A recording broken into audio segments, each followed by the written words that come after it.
Hello everyone, my name is Olin, I'm 17 years old, and today I will be showing you my game of checkers that demonstrates how easily artificial intelligence can be integrated into your projects using AOZ Studio. This was done using a set of very powerful yet simple instructions in AOZ, specifically the AI and UI chat one, which we will cover later on.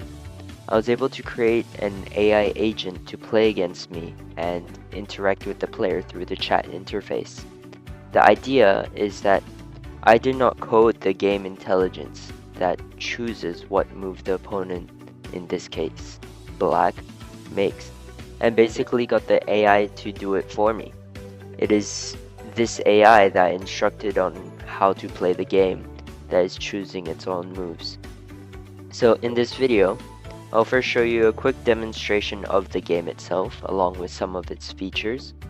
Then I will explain the code and the logic that went into making the game. And finally I will present some of the important lines of code that allowed me to create and interact with the AI. Now with that said, let me show you how cool yet simple it is to make a game using AOZ. So as you can see in the background, I have made a fully functional game of checkers with capturing, queens, and most importantly, an AI opponent. To do this, I have coded the white piece's movements so that when a piece is selected, the game will display the available positions to move to. Then, once a piece is moved, the code will then check all of black's pieces and store all black's possible moves in a variable, in a string. This will then be sent directly to the AI for it to choose black's next move. Once the move chosen by the AI has been received by my code, the game board will update itself accordingly and the game continues until one of the players runs out of moves. Another thing to point out is that AOZ allows me to set up really easily this chat interface here that you can see on the right side for communicating with the AI. In this game of checkers, this chat is mainly just used to keep track of the moves that both players make and will ignore any input except for a few commands. However, this AI chat interface can also be used in other applications, such as an AI assistant chatbot. Now, let's dive into the code itself that was used to create the AI. Coding this game's AI was mainly composed of three parts. The first one is setting up and creating the AI, as well as the UI chat interface. The second part is sending the player's move, along with other information such as the board state and black's possible moves to the AI. And the last part is receiving the AI's response, which contains black's move. So firstly, we need to initialize the chat interface and the AI, and this was done simply in 5 lines, with 4 lines for setting up the UI chat interface, and only 1 line was needed to create the AI.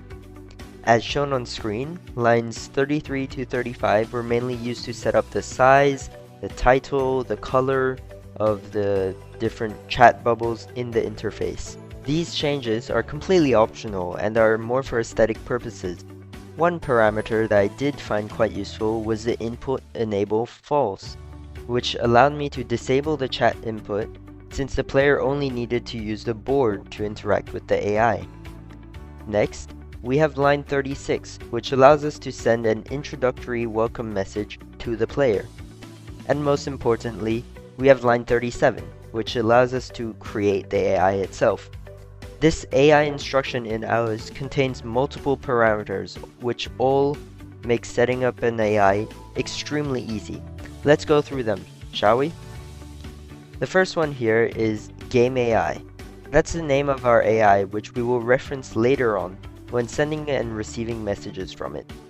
Next, we specify the AI model used, in this case GPT-4o Mini. We then have the instructions, which we load from a text file. This text file, as you can see on screen, can contain any necessary instructions and information for the AI. In this case, I have provided basic guidelines on how to play checkers, as well as a strict response format.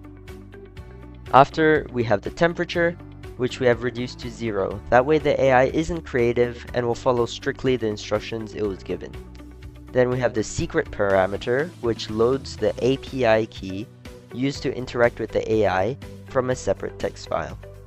And then lastly, we have the onError parameter, which will go to our AI error procedure, as you can see on screen, and if ever there is any error, when it's called, the AI procedure will print out the error so that it can help fix any issues. Now that we have set up our AI, we can start interacting with it. To do so, I first send a message in the chat that shows the player's move and specifies if there has been a captured piece. Then, I create a variable containing the current state of the board as a string, the player's move, and black's possible moves, all of which are then sent to the AI in line 152. That's how simple it is to send a message to the AI. After the AI responds, we use line 159 to wait until the AI has finished generating its response. Then, we store the response in a string called AI answer, and the string is then processed by looking for the tilde symbol, which marks the start of black's move, which we had specified in the instructions. And then the game board will update itself accordingly. And there you have it. That's how easily you can implement AI into your projects using AOZ Studio. Now, of course, this isn't the most optimized code whatsoever, and it may contain the occasional bug here and there. However, creating a game of checkers in less than 300 lines of code goes to show how simple and powerful AOZ can be. This can be shown especially with how little amount of code is actually dedicated to creating and interacting with the AI, which I would estimate to be less than 10% of the code itself. Anyways, that's my game of checkers. Thank you for watching and have fun coding. Bye bye.